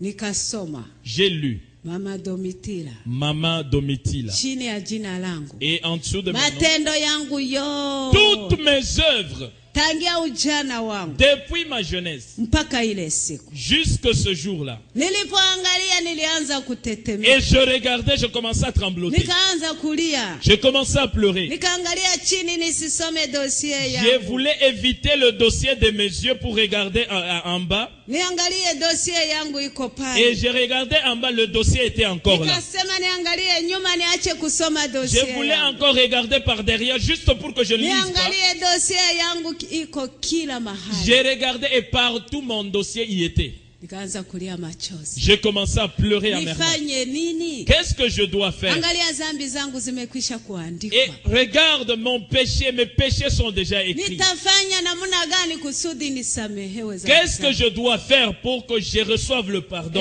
Wakasema chunga kidogo. On m'a dit, attends un peu. Nikaona kitu mfano wa television. J'ai vu quelque chose qui ressemble à un écran Ilikuwa de kubwa télévision. sana. Un grand. Nikaona banafanya kama anapiga buto. J'ai vu qu'il a appuyé comme sur un bouton. Naona ile television inafunguliwa. J'ai vu la télévision s'allumer. Yo ndugu yangu we. Oh, bien-aimé. Nililia machozi. J'ai pleuré. Niende kuangalia maandiko inatokea. Et tout de suite, il y a des écrits qui apparaissaient sur l'écran. Banaandika matendo yako. C'était écrit tes œuvres. Niende kuona mimi mwenyewe natokea. Et tout de suite, j'ai vu moi-même, j'étais dedans dans l'écran. Naona sasa naanza kufanya defile pale mbele yangu. Ma vie était en train comme de défiler là-bas dans Yesu l'écran. we, naona vitu vyote nilifanya hapa Bien-aimé, duniani. je vois tout ce que j'avais fait. Maisha yangu yote Toute ma vie. nikaanza kulia. Oh, j'ai commencé à pleurer. Kama ni kitu ya mtu niliiba. Si c'est une chose de quelqu'un que j'avais volé, Na namna niliiba. même comment j'avais volé ça, Niko naangalia tu. je vois ça apparaître. Kama ni mtu tulikuwa nagombana. Si c'est quelqu'un avec qui on s'est bagarré, Tuko tunagombana pale pale. et j'ai vu comment on s'est bagarré là. Kama ni busharati Si nilifanya. c'est l'impudicité que j'ai commis, Na yule mwanaume namna mambo inafanyikaka. et même l'homme avec qui on a fait, comme les choses se font. Yo. Bien aimé, Nililia. j'ai pleuré. Wananiambia angalia. On m'a dit, regarde, Unalia. tu pleures. Na siku na saa na miniti. Donc tout apparaît, le jour, l'heure, la minute, Yote iko inapitika pale. tout défile là-bas. Na kitu kilinirumiza sana. Et ce qui m'a vraiment touché, Mambo nilifanya muujana wangu. les choses que j'avais faites dans mon jeune âge, Niliyaona ni kama nayafanya leo. je voyais ça comme si je venais à peine de le faire. Yo, nikauliza wale watu. Oh bien aimé, je posais la question. Nifanye nini? Qu'est-ce que je dois faire Mambo yangu isamehewe mbele. pour que ces choses soient pardonnées devant Dieu? Waliniambia kusamehewa kwako ni kuwa ungali kule kwenu dunia. On m'a dit, le pardon ne s'obtient que quand tu es sur la terre, dans le Nasema monde. munirudishe haraka niende kutubu zambi Je leur ai zangu. dit, retournez-moi tout de suite pour que j'aille confesser mon péché. Napenda kwenda niende kutubu zambi zangu. J'aimerais retourner là pour confesser mon péché. Waliniambia unalia sababu nayaona. Ils m'ont dit, tu pleures parce que tu as vu, Me kila siku hauhubiriwe. et chaque jour on ne te prêche pas. Kwa nini haubadiliki? Pourquoi tu ne changes pas? Tangia leo À partir d'aujourd'hui, ujue macho ya Mungu sache que les yeux de Dieu, ni mfano wa kamera. c'est comme une caméra Inatembea pamoja na wewe Ça kila marche. uendapo. avec toi partout où tu vas. Kila mahali unaishi macho ya Mungu yako pamoja na. Partout où tu vis, les yeux de Dieu sont là. Na siku moja utajikuta jinsi ulivyo. Et un jour, tu te verras comme tu vis. Utalia Mungu amekusingizia maana utakuwa unaona mambo yako wazi mbele Et yako. tu vas pleurer parce que tu vas commencer à voir toi-même de tes propres yeux ta vie. Nasema hakuna mambo mnirudishe niende kutubu. Je leur ai dit, bon, écoutez, il n'y a pas de problème, retournez-moi pour que j'aille demander pardon. Uchungu nirudie tu. Et l'amertume, c'était que je rentre. niliona wananipeleka. Et j'ai vu, on m'a sorti de cette enfance. Wananionyesha mambo mingi, saa yangu inakaribia kuisha. On m'a montré beaucoup de choses, mon temps est presque fini. Wanaenda kunionyesha watoto waliokufa hapa duniani. On m'a montré des enfants qui sont morts sur la terre. Walikufa na mama wanatoa mamimba kwa dawa. Des enfants qui sont morts parce que des femmes ont avorté.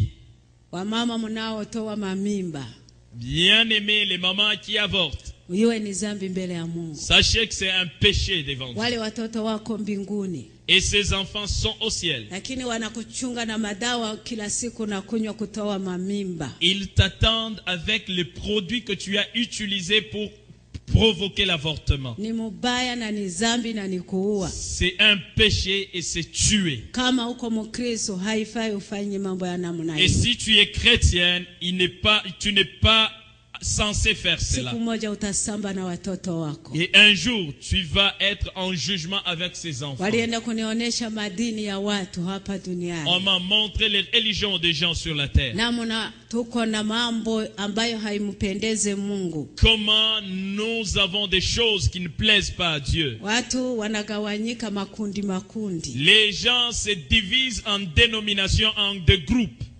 Ninauliza ile makundi makundi ni makundi gani? J'ai posé la question, tous ces groupes, c'est quoi? Wananiambia ile kundi ni ya Wakatolike, ile kundi ni ya On Waprotestant. m'a dit ça, c'est les catholiques, ça, les protestants. Kwa nini wanagawanyika makundi Mais makundi pourquoi mule? ils sont divisés en groupes? Wakasema si ni vile mnasemaka kule kwenu. Et on m'a dit, mais c'est ce que vous dites là chez vous sur la terre. Sisi tuko Baanglikana, sisi tuko Vous Bapentekote, dites, sisi tuko non, nous Bafulani. sommes des anglicans, nous sommes des pentecôtistes, nous sommes ceci. Nasema ni dhambi kwa Mungu. J'ai dit, mais est-ce que ça c'est aussi un péché? Akasema haikukuwa dhambi. Ils m'ont dit, ce n'était pas un péché. Me dhambi iko ndani mwao. Mais seulement il y a un péché en eux. Hawana masikilizano. Ils n'ont pas l'entente. Hawana mapenzi. Ils n'ont pas l'amour. Watu wanapenda dini kundi yao. Ils aiment plus leur Wengine dénomination. wanapenda kundi yao. Et ceux-ci aiment aussi leur dénomination. Na ile ni haimupendeze Mungu. Et ça ne plaît pas à Dieu. Kwa sababu kama hakuna upendo, Parce que s'il n'y a pas l'amour, hakuna kwenda il mbinguni. n'y a pas aller au ciel. Inafaa muwe na umoja. Il faut qu'on soit unis. Muwe na masikilizano. Il faut qu'on ait l'entente Tena mupendane. et qu'il y ait l'amour. Katolike walikuwa na mambo yao. Les catholiques avaient leurs affaires. Walikuwa na mambo makubwa sana, siwezi na muda wa Ils avaient kubazungumzia. beaucoup de choses, je n'ai pas le temps de vous Wanabebana en na parler. mizigo mizito. Seulement ils avaient beaucoup de fardeaux qui pesaient. Walikuwa na lala ndani ya nyumba ya Mungu kama maiti. Ils étaient en train de dormir dans la maison de Dieu comme des cadavres. Mimi nauliza sasa ile ni nini? Et j'ai posé la question, c'est quoi ça? Wakasema wale ni walevi na wavutaji wa sigareti. On m'a dit, ceux-là, ce sont des ivrognes et des gens qui fument la cigarette. Nikauliza sasa ile ni dhambi kwa Mungu? Je leur ai dit, mais ça aussi c'est un péché devant Dieu. Asema ile lolote linaweza kuharibu mwili wa mtu ni dhambi kwa On Mungu. m'a dit, tout ce qui peut détruire le corps d'un homme, c'est un péché devant Dieu. Mtu wa Mungu haupashwi kunywa pombe kulewa. Un homme de Dieu ne peut pas boire, Haupashwi kuvuta s'enivrer, sigara fumer. ya kuua mwili wako. Pour Ni kama détruire le unajiua, Mungu hafurahiwi. Quand tu tues ton corps, Dieu n'est pas content. Nikauliza dini ya kweli sasa ni dini Je gani? leur ai dit, mais la vraie religion, c'est quoi? Waliniuliza dini maana yake ni nini? On m'a dit, la religion, c'est quoi? Nikasema ni kufuata Mungu. J'ai dit, mais c'est suivre Dieu. Asema hapana. On m'a dit, non. Kufuata Mungu ni kufuata neno la Mungu. Suivre Dieu, c'est suivre la parole de Dieu. Lakini sisi hatujue mareligio yenu. Et nous, ici, on ne connaît pas vos religions. Na ndio maana wakiwaambia muache hivyo, religio yangu haikataze hii. C'est pourquoi, quand on vous dit, abandonnez telle chose, vous dites, non, ma religion ne m'interdit pas ça. Mungu Mungu anapenda Mkristo hajue dini yako. Dieu aime le chrétien, mais Dieu ne connaît pas ta religion. Najua Mkristo anayeamini Yesu Kristo. Seulement le chrétien qui croit en Jésus-Christ. niliona wananitoa pale. J'ai vu, on m'a sorti cette année. Walinionyesha mambo mengi. On m'a montré beaucoup de choses. Walinionyesha kundi ya wapasteri. On m'a montré le groupe de pasteurs. Walikuwa wakizungumza kuhusu ndoa za Wakristo. Et qui étaient en train de parler concernant le mariage de chrétiens. Walikuwa wakidiskute mambo mengi kuhusu ndoa ya kweli ndani ya nyumba ya Mungu. Ils étaient en train de discuter sur le problème de mariage à l'église. Ni nini ndoa ya kweli? Nini Bon, ndoa? c'est quoi le vrai mariage et c'est quoi le faux mariage? Wapasteri wakaanza kuzungumza mengi kuhusu ndoa. Et ces pasteurs étaient en train de parler concernant le mariage. Lakini ule mtu aliniambia, Mais seulement, c'est lui qui m'a dit, madiskusio ya nini? toutes ces discussions, pourquoi? Mariage ni moja tu. Le mariage est unique. Kwa nini madiskusio ya Mais mingi? pourquoi toutes ces discussions? Mungu aliumba mume na mke. Dieu a créé l'homme et la femme. Ile mambo ya divorce ya mambo mingi ya kujiuliza ni mariage ya mzuri, mariage ni ya nini? Ces affaires-là de divorce, c'est poser des questions. Le vrai mariage, c'est quoi? Haina na maana, ndoa ni moja tu. Ça n'a aucune importance. Le mariage est unique. Wazungumuze mambo mengi, ndoa ni moja tu. Qu'il parle de beaucoup de choses, mais le mariage reste unique. Kwa kumaliza, Pour terminer, sababu muda wangu ni mrefu, parce que mon temps est très court, ukipenda kusikia yote, si tu veux bien écouter tout, utachukua kitabu iko pale. tu vas prendre le livre. Niliona wananionyesha huku kwetu. On m'a montré maintenant ici sur la Niangalie terre. kama giza. J'ai regardé, c'était Ndani ya un ile ténèbre. giza mulikuwa vitu vinatembea mfano wa nguruwe. J'ai regardé, dans ces ténèbres, il y avait des choses qui se promenaient comme des porcs. Vilikuwa vinakula vitu mchafu. Ça mangeait des histoires sales. Vinatembea ndani ya matope. Et ça marchait dans la boue. Ananiuliza ni nini ile? Il m'a posé la question, c'est quoi? Nikasema ile ni nguruwe tunafuga kule kwetu. Je leur ai dit, bon, là, ce sont des porcs que nous élevons chez nous. Wakasema ile haiko nguruwe. Ils m'ont dit, non, ce ne sont pas des Wale porcs. ni watu uliacha kule kwenu. Ce sont duniani. des hommes, des gens que tu as laissés sur la terre. Me hawako wa Kristo. Mais ils ne sont pas chrétiens. Ni wapagani na wenye zambi. Ce sont des païens et des pécheurs. Mwenye zambi, Un pécheur, mupagani, un païen, ule vizuri, que tu manges bien, uvale vizuri. que tu t'habilles chiquement. Kama hauyatubu zambi ndani ya Si moyo tu wako, n'as pas confessé ton mbele péché ya dans ton cœur, Mungu ni kama nguruwe inakula mchafu. devant Dieu, c'est comme un porc qui est en train de te souiller dans la saleté. Mwenye zambi hana heshima kwa Mungu. Devant Dieu, un pécheur n'est pas respectable. Mupagani jina yake haijulikane mbinguni. Un païen, son nom n'est même pas connu au ciel. Aufanye nini we mtajiri wa namna gani? Que tu sois riche comme Kama hauna n'importe qui, Yesu, si tu n'as pas Jésus, uko mtu wa kuhurumiwa sana. oh, c'est vraiment dommage pour toi. Niliona wananionyesha kitu ingine. J'ai vu, on m'a montré quelque chose. Ilikuwa kama ngozi ya ngombe walitupa pale Il y kaosa. avait comme la peau d'un bœuf qui était jeté là. Wananiuliza ni nini ile? On m'a dit, c'est quoi ça? Nikasema ile ni ngozi ya ngombe walitupa J'ai pale. dit, mais là, c'est la peau d'une vache qu'on a jetée. Asema ile haiko ngozi ya On ngombe. m'a dit, non, non, non, ce n'est pas la peau d'une vache. Angalia kwenye mwili wako unalala. Voilà, c'est ton corps qui est Tangia étalé. leo À partir d'aujourd'hui, uyue mwili wako sache que ton corps, ni udongo, utarudi ndani c'est ya la udongo. poussière et ça va retourner à la Ni poussière. mavumbi yatarudi C'est la mavumbi. poussière, ça va retourner à la poussière. Ni lazima ufurahishe roho yako Il est très important que tu puisses réjouir ton âme, kuliko ton cœur, kufurahisha mwili wako. et au lieu de réjouir seulement ton corps. Niliona wananitoa pale, wananionyesha tu vitu ninataka kumaliza sababu saa yangu inaenea. On va terminer parce que vraiment le temps. Ah, ok. Juste, on va une petite pause parce qu'on m'a dit qu'on enregistre là derrière.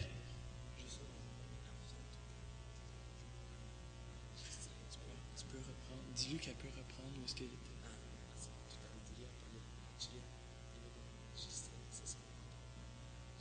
Okay. Waambie. Ok. Alors on va reprendre dans quelques minutes. Par là on a arrêté parce qu'ils sont en train d'enregistrer. Okay.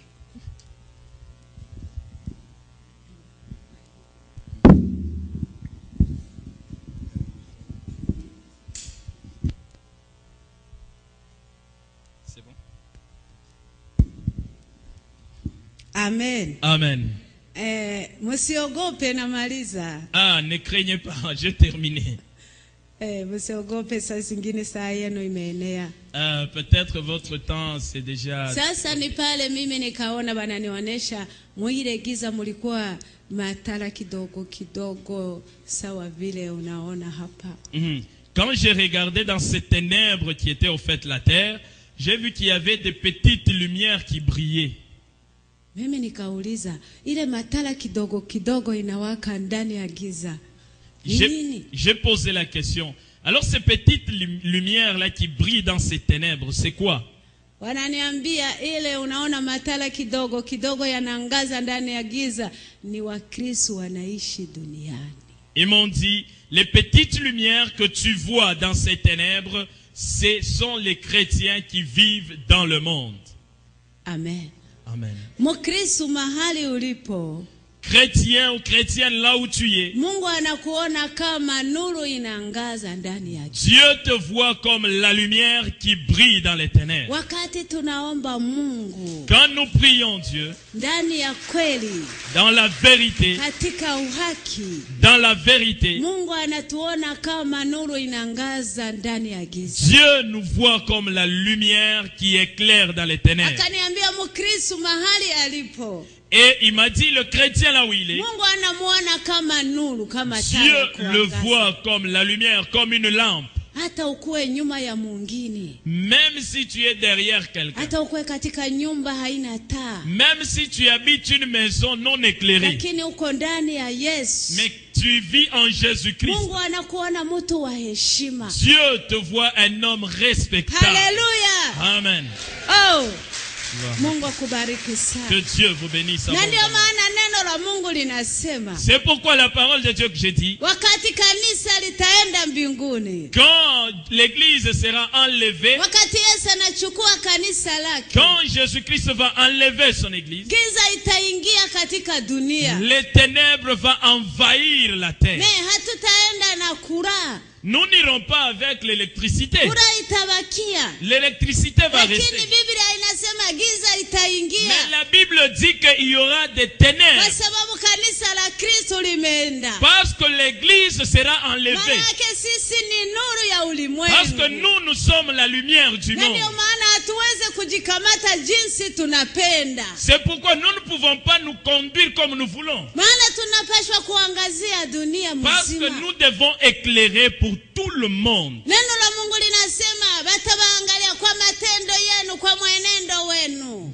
Dieu, et la parole de Dieu dit, on va vous observer par votre vie, votre Na comportement. ndio maana hatuwezi kujichanga na watu wa dunia. C'est pourquoi nous ne pouvons pas nous mélanger aux païens. Hatuwezi kujiiga mwendo wa watu wa C'est ulimwengu. pourquoi nous ne pouvons pas suivre comment les Ni païens watu marchent. wa dunia watakuya kujiiga kweli. Ce sont eux qui vont venir vers nous pour voir comment nous marchons. Sio sisi tutaenda kubaiga. Ce n'est pas nous qui vont aller prendre comment vivre chez eux. Tusijivange pamoja na watu wa Nous ne dunia. pouvons pas nous mélanger Maana avec la vie du tuko monde. watu wa ajabu. Parce que nous sommes des personnes merveilleuses. Kutafuta mambo ya dunia. Nous ne devons pas commencer à chercher les Maana choses du sisi si monde. watu wa dunia. Parce que nous ne sommes pas du monde. Sisi ni watu wa mbinguni. Nous sommes les gens de Dieu. Biblia inasema sisi wenyeji wetu ni huko mbinguni. La Bible dit que nous, notre bonheur, c'est au ciel. Baada ya mambo hayo, Après ces choses, akaniambia, il m'a dit, ninataka kukuambia maneno mawili. je vais te dire deux choses. Niliona kitabu munene sana. J'ai vu un grand livre. Ilikuwa munene. C'était très grand. Wananiambia unaona hiyo kitabu? On m'a dit, tu vois ce livre? Hiyo ndio inaandikwa majina ya watakatifu. C'est là qu'est écrit les noms des saints. Mtu ambaye jina yake haitapatikana La personne dont le nom ne se retrouvera pas là-bas hawezi kuingia ufalme wa ne mbinguni. peut pas entrer dans le royaume des Na cieux. ile jina inaandikwa tangia siku unaamini Bwana Yesu Kristo. Et le nom rentre là-bas le jour que tu crois au Seigneur Jésus. Kama jina yako haiko humo, Si ton nom n'est pas là, huwezi kuingia katika ufalme wa tu ne peux mbinguni. pas rentrer dans le royaume de Dieu. Biblia ni neno la Mungu. La Bible, c'est la parole de Dieu. Walinionyesha mambo mengi. On m'a montré beaucoup de choses. Siweze kuendelea. Je ne peux pas continuer. Lakini Même, ule mtu munene mrefu mais la personne grande, géante, akaniambia nikwambie leo unataka kurudia.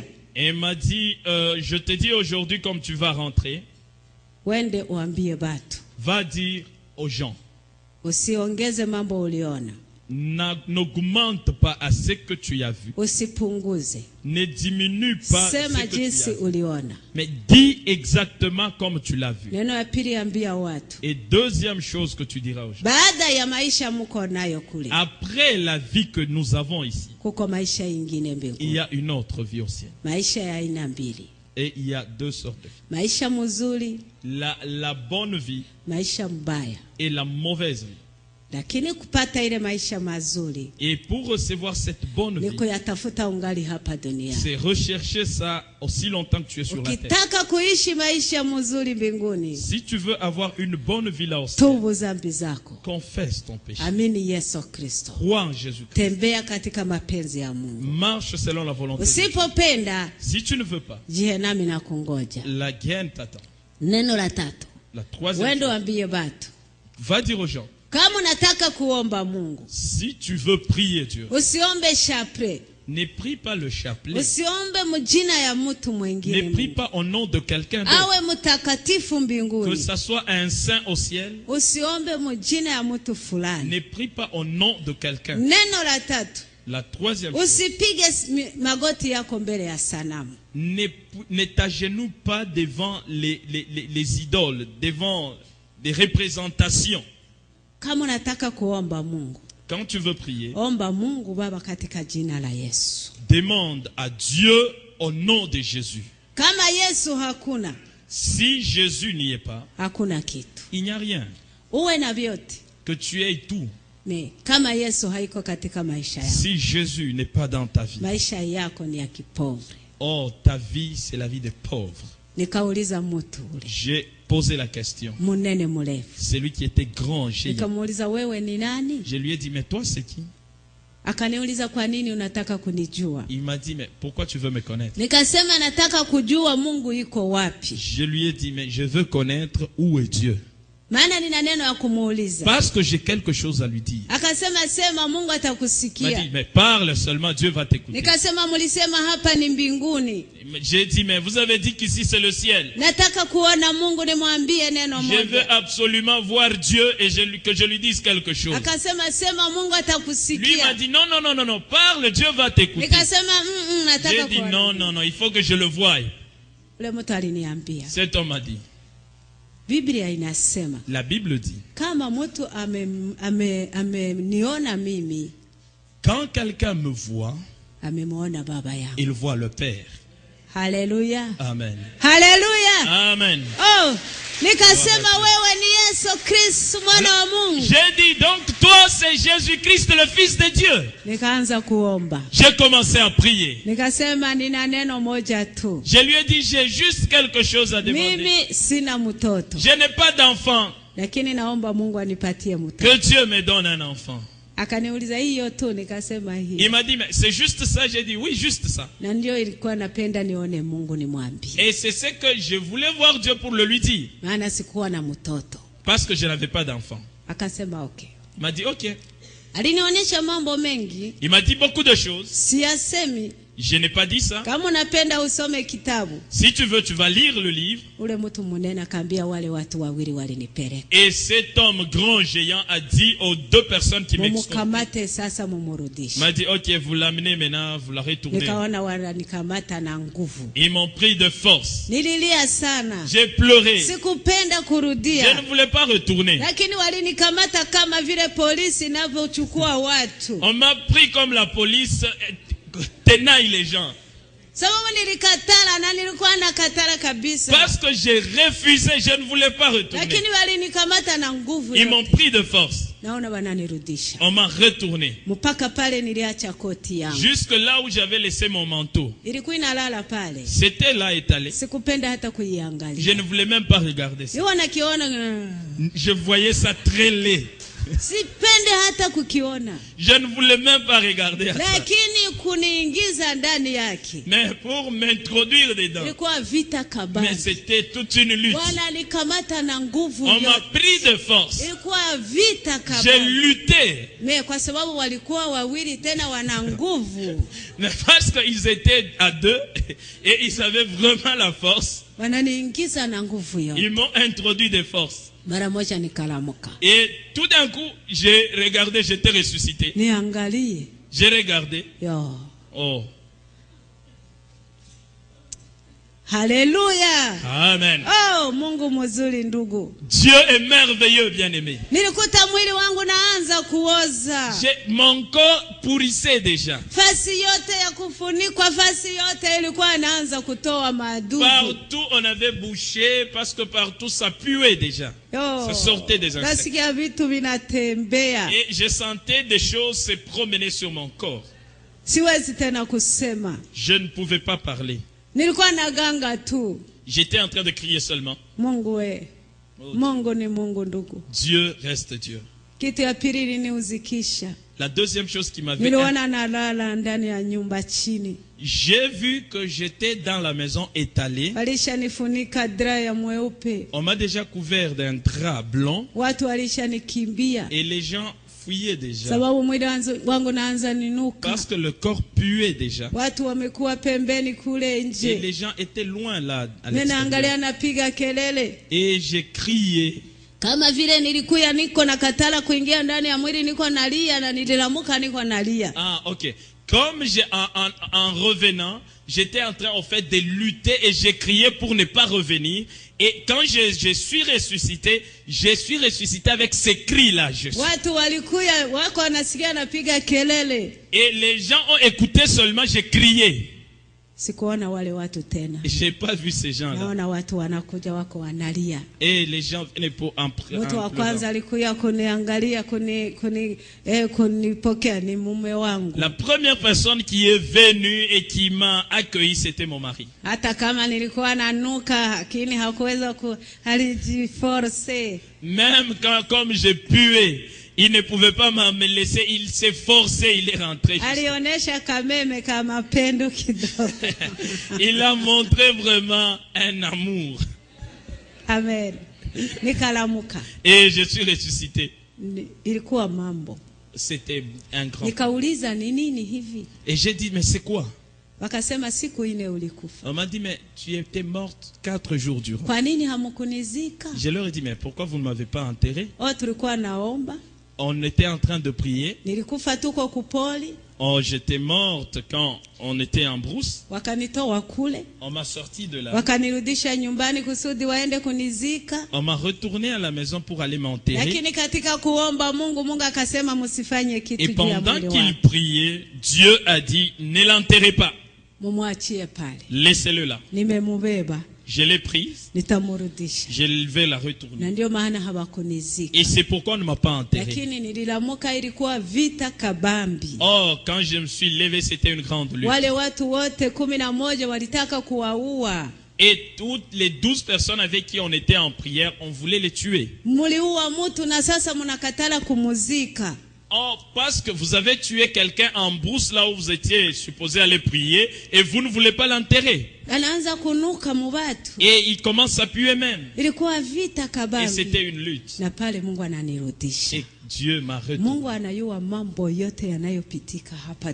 Dieu connaît toutes choses qui se passent sur la terre. Et je suis resté 3 semaines. Et mon corps s'est reconstitué. J'ai pris la face. Je n'étais pas allé à l'hôpital. La chose que j'ai faite, j'ai confessé mon péché. C'était une grande réunion. Il y avait des gens qui venaient de partout. Et j'ai témoigné là-bas. Et avant de témoigner, j'ai demandé la Bible. J'ai dit, j'ai lu mon dossier au ciel. Donnez-moi la Bible. Parce que quand j'étais allé, j'ai lu. On m'a donné la Bible. Ah, les mêmes choses que j'avais lues là, c'est la Bible. J'ai commencé à lire. Les gens étaient étonnés. J'ai dit, donnez-moi une autre. On m'a donné un autre livre. Les gens tremblotaient. Parce qu'ils me connaissaient. Je n'ai jamais été à l'école même un seul jour. Watu waliangalia walishindwa. Et les gens étaient étonnés. Nikasema mambo niliona mbinguni kule nitayasema. Je leur ai dit, les choses que j'ai vues là-bas, je vais les dire. Nikaanza kutemwanya. Et j'ai commencé à témoigner. Mambo niliona huko. Les choses que j'ai vues. Kisha nikasema mwende kunibatiza ndani ya maji mengi. Et je leur ai dit, allez-y, vous allez me baptiser par immersion. Mungu aliniambia nibatizwe ndani ya maji mengi. Parce que Dieu m'a dit de me faire baptiser par immersion. Sikubatizwa peke yangu. Je ne me suis pas fait baptiser seul. Tulibatizwa karibu watu 1,000. Ah, on nous a baptisé près de 100 personnes. Sababu wapastore wote walikuja kwenye maji kubatiza watu. Parce que beaucoup de pasteurs étaient là pour baptiser. Watu wakaamini Yesu. Oh, beaucoup de gens ont cru. Watu wakatubu zambi. Beaucoup de gens ont confessé. Watu wakachukua ubatizo wa maji mengi. Beaucoup de gens ont accepté le baptême par immersion. Tangia hiyo siku. À partir de ce jour, mimi nikawa Mkristo. Je suis devenu une chrétienne. Mkristo anayekwenda mbinguni. Une chrétienne qui va au ciel. Mimi siko tena Mkristo wa dini fulani. Je ne suis pas une chrétienne d'une religion quelconque. Hawakuniambia dini ya kweli. Parce que au ciel on ne m'a pas dit la vraie religion. Walisema Mkristo anayetembea pamoja na Yesu Kristo. On m'a dit le chrétien qui marche avec Jésus-Christ. Nikasema nitaenda mbinguni. Et je leur dis j'irai au ciel. Kwa sababu gani? Pourquoi? Niliona na macho yangu. Parce que j'ai vu avec mes yeux. Nilitembea kwa miguu yangu. J'ai marché avec de mes pieds. Nilivisite mbingu. J'ai visité le ciel. Siku moja nitaenda mbinguni. Et un jour je vais retourner là-bas. Twende mbinguni. Partons au ciel. Alléluia. Alléluia. Mungu awabariki. Que Dieu vous bénisse. Neno la pili. La deuxième chose. Nihurumie tumalize pamoja. Permettez-moi de terminer ensemble. Nilipolamuka. Quand je m'étais réveillé, niliangalia. J'ai regardé. Nikaona ninalala ndani ya nyumba peke yangu. Et j'étais vraiment seul dans la maison. Wengine waliisha nikimbia. D'autres ont fui. Yo. Uchungu. Oh, bien-aimé, c'est amen. Sababu ninanuka wananikimbia. Juste parce que j'ai pué, ils ont fui. Nilikuwa na mume wangu alinipenda sana. J'avais mon mari qui m'aimait beaucoup. Wakati ninanuka anikimbia kidogo. Mon mari aussi, à cause de l'odeur, il ne pouvait pas supporter, il s'est éloigné aussi. Nilikuwa na wandugu tunazaliwa tumbo moja. J'avais des frères et sœurs avec qui je suis né de la même mère, qui m'aimaient beaucoup. Wakati ninakufa wananikimbia. Et quand j'étais morte, elles ont fui. Nilikuwa na marafiki zangu. J'avais des amis. Wakati ninanuka wanakimbia. Quand mon corps puait, ils ont fui. Nataka kukwambia ndugu, hauna ndugu. Bien-aimé, je vais te dire une chose, tu n'as pas de vrai frère. Hauna rafiki. Tu n'as pas de vrai ami. Wale wote uko nao. Tout cela que tu as, ni bavoisin na bavoisine. Ce sont des voisins et des voisines. Lakini tuna ndugu yetu moja. Nous avons un seul frère. Ambaye anatupenda sana. Celui qui nous aime tant. Hata unanuka hata kuacha. Même si tu pues, il ne peut pas t'abandonner. Hata unaingia kaburini hata kuacha. Même dans le sépulcre, dans la tombe, na wewe mahali popote. Il est avec toi partout. Hata magonjwa ya kuambukiza hata kuogopa. Même si tu souffres d'une maladie contagieuse, il ne peut pas te craindre. Hawezi kukukimbia. Il ne va pas te fuir. Tayari wakati unakuwa katika hali ya kukimbiwa, yeye atakukaribia sana. Cependant que tu es dans un état où les gens te fuient, que lui s'approche plus de toi. C'est là qu'il va vraiment montrer son amour de Dieu. Et ce frère, c'est qui? Ce frère-là, c'est qui? C'est Jésus-Christ. Alléluia. Alléluia, clamons. Amen, amen. Amen. Nous avons un frère, Jésus-Christ. Tu as Jésus, tu as tout. Tu as Jésus, tu es pauvre. Oh, tu es... Ok, tu es un homme qui a le pardon. Tu n'as pas Jésus, tu es pauvre. J'aime Jésus.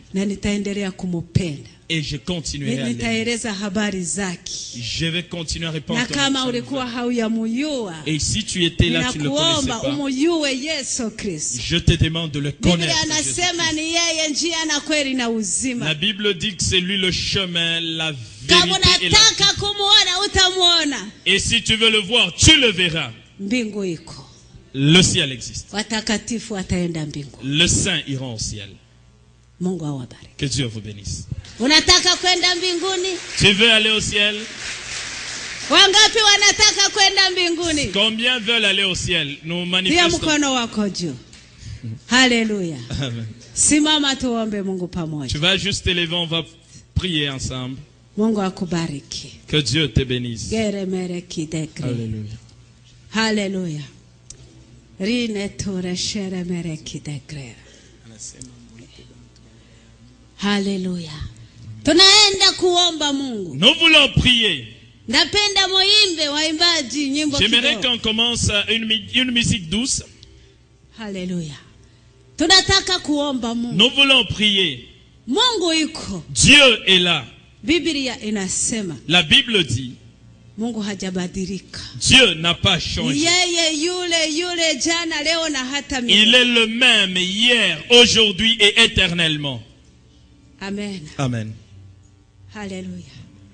Tuombe Mungu. Nous allons prier. Tena tutatia mikono wote juu. Nous allons tous mettre nos mains en l'air. Kama uko mwenye zambi utatubu zambi zako na utasamehewa. Si tu es pécheur, tu vas confesser ton péché et tu obtiendras le pardon. Kama ulirudia nyuma leo Mungu atakutia nguvu. Si tu étais rétrograde, Dieu va te fortifier. Mungu ni capable ya kugeuza maisha yako. Dieu est capable de changer toute ta vie en un jour. Tuombe Mungu. Nous allons prier. Haleluya. Gere mere kidekere. Haleluya. Ninataka kuomba watu wanataka kuja kwa Yesu. Je demande à ceux-là qui veulent venir à Jésus-Christ. Unasikia leo ninataka kujiunga na Yesu Kristo. Tu sens dans ton cœur qu'aujourd'hui tu veux vraiment te donner à Jésus-Christ. Ninataka kwenda mbinguni. Et je veux aller au ciel. Na mimi ninataka siku moja nikuwe katika ile paradiso pamoja na watakatifu. Moi aussi je veux qu'un jour je sois au paradis avec tous les saints. Fika hapa mbele tu. Tu vas juste t'avancer. Haleluya. Ninajua watu ni wa Kristo. Lakini kuna wengine wanataka leo kupokea Yesu Kristo. Je sais qu'il y a beaucoup de chrétiens, mais il y a d'autres qui veulent aujourd'hui recevoir Jésus-Christ. Ndugu, Mungu akubariki sana. Que Dieu te bénisse, ma sœur. Kuya hapa mbele. Viens ici devant. Nani mwingine? Qui d'autre? Haleluya. Mungu akubariki. Que Dieu vous bénisse. Haleluya. Nani mwingine? Qui d'autre veut recevoir Jésus-Christ aujourd'hui? Yesu anakupenda. Avancez, Dieu vous aime, Jésus t'aime. Jésus veut changer ta vie. Ne retourne pas chez toi avec ce fardeau dans ton cœur. Ne demeure pas dans les ténèbres. Nous voulons prier. Avancez.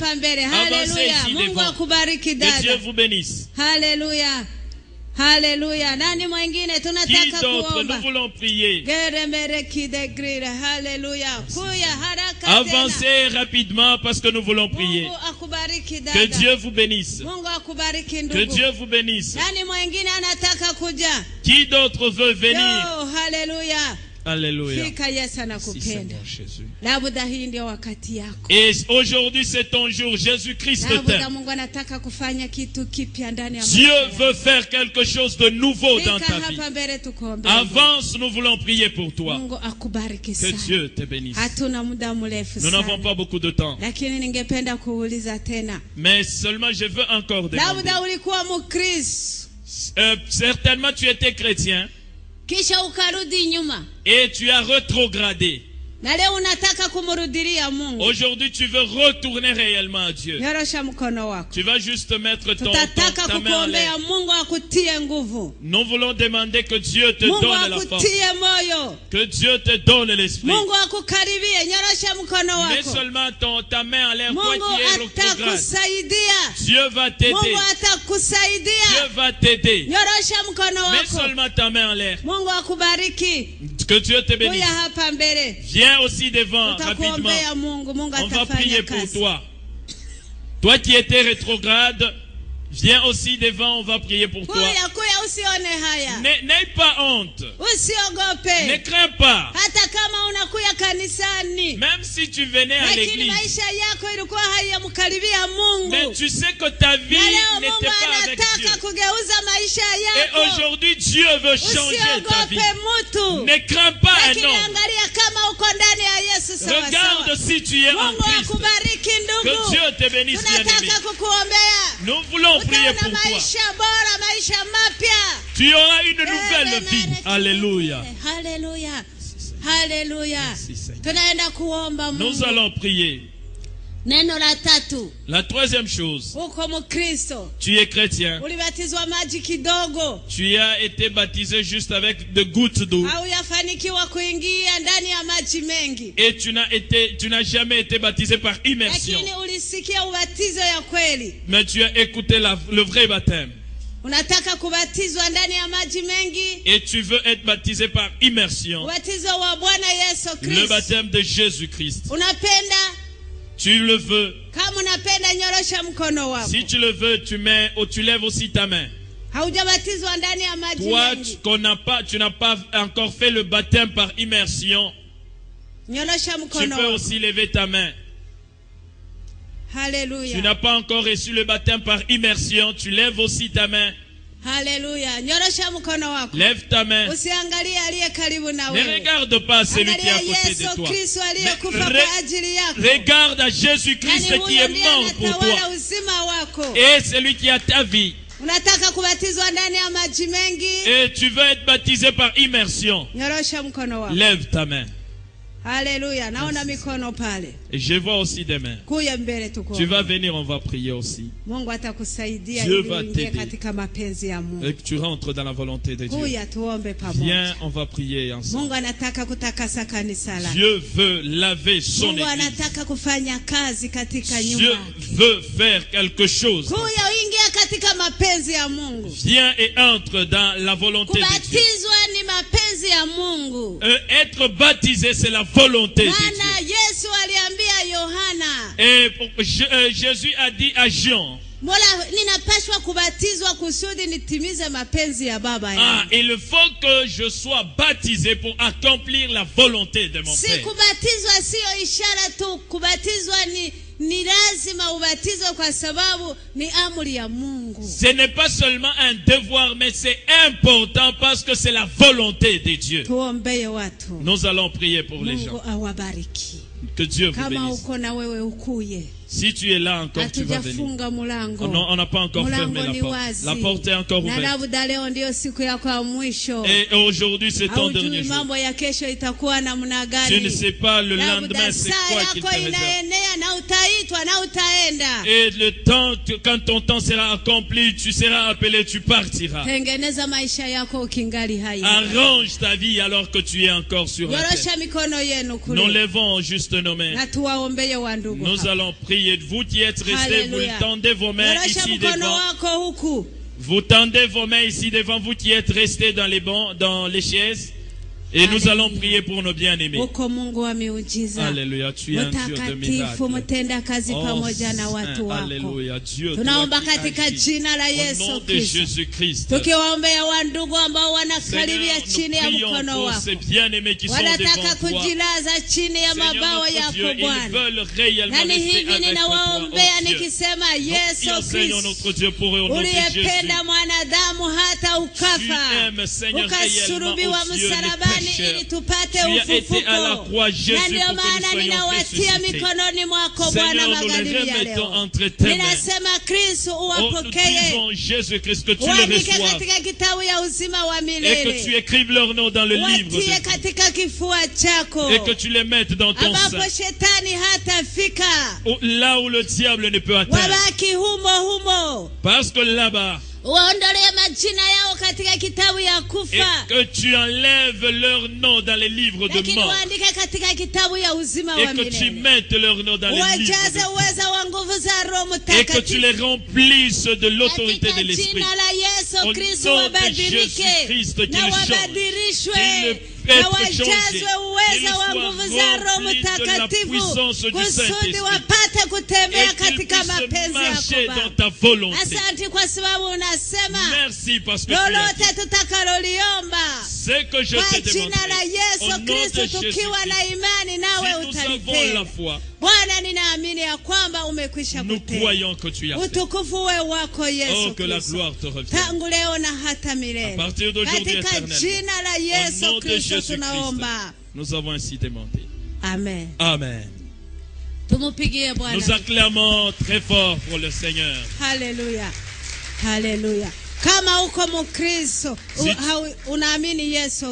Si tu viens de croire en Jésus-Christ, pour la première fois, on te dira ce qu'il faut faire. Tu vas écrire ton nom. Et ils vont te suivre et t'encadrer. Et tu seras baptisé dans l'eau.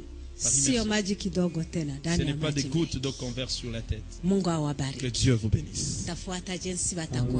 Ah, vous avez suivi.